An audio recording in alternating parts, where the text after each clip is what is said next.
Well, I think what comes to my mind is primarily a culmination of a lot of work. I started here at the center in 1964 as a cooperative education student, had an opportunity to work on some of the Saturn V development that was underway at that time, and then seeing the landing on the moon was just a culmination of so many people working so hard, and the fact that I was an engineer and it was an extremely outstanding engineering achievement that had been accomplished by this country in a very short span of time. Well, I think the aims and goals of NASA have changed. We had very much a political imperative to go to the moon in 1969 in that time frame, and I think that was a strong driver. It was a national goal, a national driver.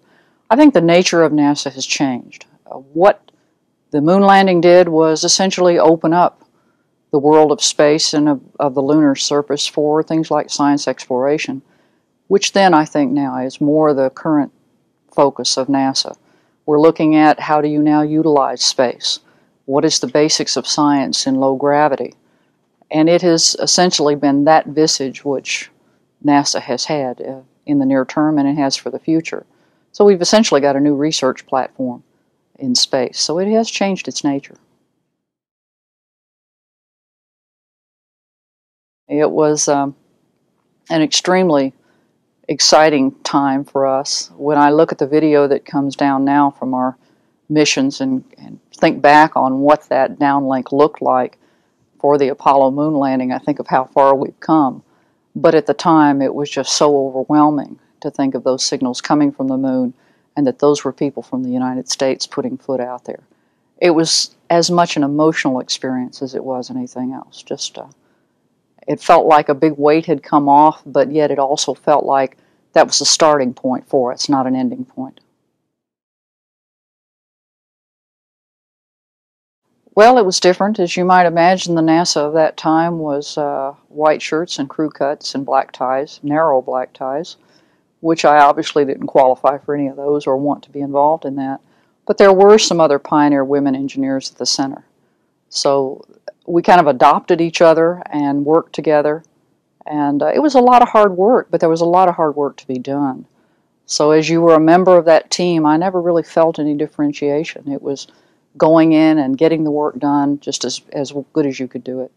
Well, I think Marshall was focused on what's the next step. We were looking at the Apollo applications program beyond the landing on the moon. We were looking forward to Skylab and what we would do for the future. So there was the future thinking going on as well as the goal of reaching the moon. So things were starting to shift in their focus, as they should have at that point in time.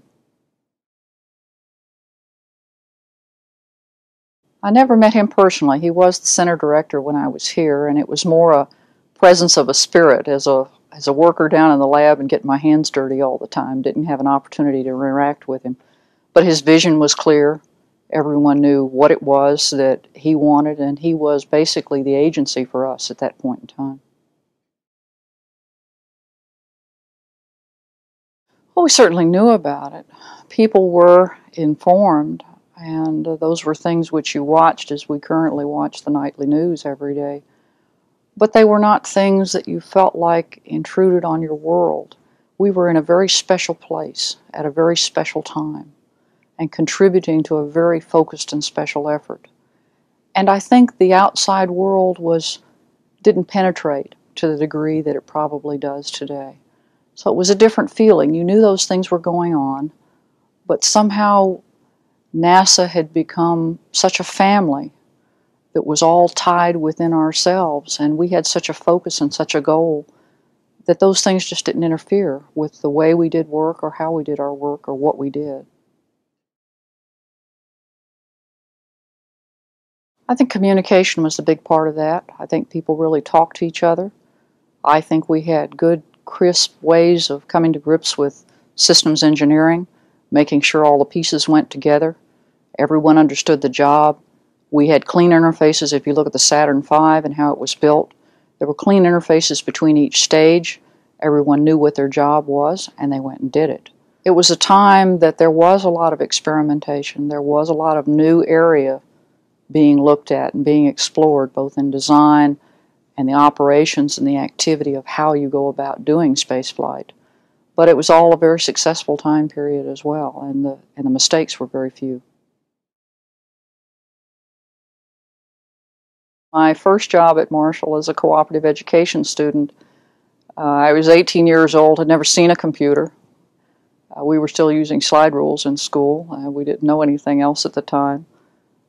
We were doing Saturn weight control, which was classified activity at that time because you were looking at the performance of the engines, the performance of the vehicle. But all the key cards were hand punched. If you dropped a box of cards, you could lose 3 weeks of work. It was very manual intensive.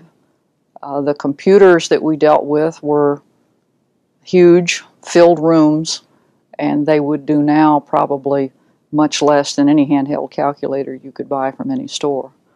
So the way the technology has grown, and I think that's because of what NASA did. There has to be a need, there has to be a market for technology and for tools. We provided both the market, we provided the research capability, we provided the inspiration to go out and do those kind of things.